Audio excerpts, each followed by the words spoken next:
नमस्कार, बहुत बहुत स्वागत है आप सभी का बुलेटिन में। मैं हूं आपके साथ स्मिता। बुलेटिन की शुरुआत करेंगे इस वक्त की खबरों के साथ।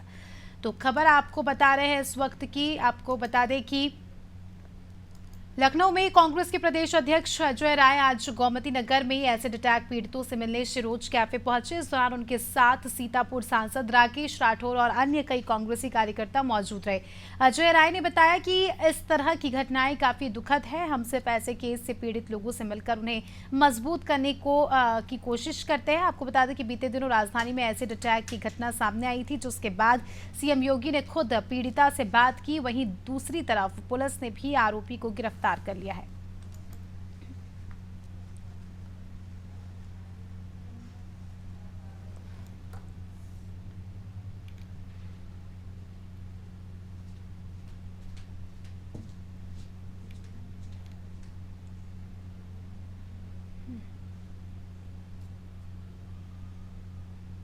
अध्यक्ष अजय राय हमारे साथ हैं, आज सिरोज में उपस्थित है, एसिड सर्वाइवर से मिलने आए हैं। सर, जिस तरीके से एसिड अटैक की घटना हुई कुछ दिन पहले और जितने आसानी से टॉयलेट क्लीनर के रूप में 20 रुपए में एसिड बोतलों में मिल जा रहा है, इस पर क्या कहेंगे? नहीं, निश्चित तौर से ये सरकार उस पर ध्यान नहीं दे रही है। सरकार के लोग केवल और केवल अपनी वाहवाही करने में लगे हैं। जो ऐसी अटैकर्स इसके पहले भी हुए, तो आसानी से ये जो उपलब्ध हो रहा है इसे प्रतिबंधित करना चाहिए और बिना सटीक जानकारी किए किसी को भी इस तरीके की ज्वलनशील वस्तु नहीं देना चाहिए। सर, हाथरस मामले को देखें तो सबसे पहले विपक्ष की तरफ से राहुल गांधी वहां गए, लोगों से मिले, तमाम उनकी समस्याएं सुनी और जनता उनको मिलने के लिए आतुर दिख रही थी। जितने पीड़ित परिवार के लोग थे वहां उपस्थित थे। क्या आप मान रहे हैं कि हाथरस पे सरकार बैकफुट पे जा रही है? देखिए, सरकार शुरू से बैकफुट पे है। सरकार की अगर क्षमता होती तो पहली बात ऐसी घटना घटती ही नहीं। आपने 80,000 का परमिशन दिया और लाखों लोग कैसे इकट्ठे हो गए?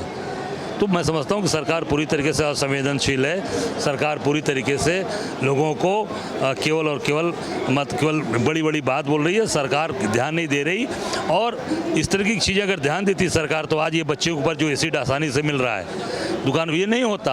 आप कोई भी चीज़ ध्यान देती, जब कोई घटना घट जाती है तो उस पर ये संज्ञान लेते हैं। पेपर लीक हो गया तो आप कानून बनाएंगे। अब वो स्टैम्प पैड हो गया तो अब वहाँ पे भी अब वो कानून बनाएंगे और तमाम एसओपी और क्या क्या बड़ी बड़ी बातें बोल रहे हैं। तो ये उसके पहले ध्यान दो ना कि इसी घटना न हो पावे। जैसा आप लोगों ने भी कहा ना कि आसानी से एसिड मिल जा रहा है, कैसे मिल जा रहा है उसको प्रतिबंधित करिए और आप जिसको ज़रूरत है उसके हिसाब से। कल ऐसे जो दुकानों में मिलता रहेगा उसका लोग दुरुपयोग कर रहे हैं और बच्चियों का जीवन खराब कर रहे हैं। सर, लोकसभा चुनाव में गठबंधन ने ऐतिहासिक सफलता उत्तर प्रदेश में दर्ज की है। 10 विधानसभा सीटों पे उपचुनाव है। किस तरीके से इस उपचुनाव को गठबंधन लीड करेगा? नहीं, हम सब लोग मिलकर लड़ेंगे और राष्ट्रीय नेतृत्व तय करेगा कि हमें कौन कौन सी सीटें कहाँ लड़नी है और निश्चित ताकत के साथ इंडिया गठबंधन ये बाई इलेक्शन भी लड़ेगा, 2027 भी लड़ेगा। राहुल गांधी सर एलओपी हैं सदन में, एक बड़ा चेहरा नरेंद्र मोदी के सामने, और ऐसा काफ़ी बरसों बाद देखा गया है कि जब एलओपी कुछ बोल रहा है तो उस समय नेता सदन उनके बातों को रोक रहे हैं। जिस मुद्दे पर बातचीत हुई थी सदन की कार्रवाई में, किस तरीके से देखते हैं पूरी कार्रवाई में कांग्रेस जो अपनी रणनीति लेकर आई थी उस पर कितना सफल हुई है? नहीं, राजनीति जो राहुल जी ने अपनी बात बेबाकी से कहा, पूरे देश के लोगों ने सुना, जाना, उसको तमाम भ्रमित करने का लोगों ने प्रयास किया, पर कहीं भी भ्रम किसी थी नहीं है। सब लोग समझ गए हैं कि केवल झूठी बात और ये बड़ी बड़ी बात करने वाले लोग हैं। राहुल जी को रोकने का पूरा प्रयास किया, राहुल जी को पूरी तरीके से डिस्टर्ब करने का प्रयास किया है, पर राहुल जी अपनी बात कहने में कामयाब रहे। राहुल जी जैसा बहादुर योद्धा हमारा नेता है और वो नेता प्रतिपक्ष बना है। पूरी कांग्रेस पार्टी, पूरा देश राहुल गांधी के साथ खड़ा है। ये थे हमारे साथ उत्तर प्रदेश कांग्रेस के अध्यक्ष अजय राय, जिन्होंने कई मुद्दों पर बेबाकी से अपनी राय रखी। सहयोगी जितेंद्र के साथ विवेक शाही, अनादि टीवी, लखनऊ।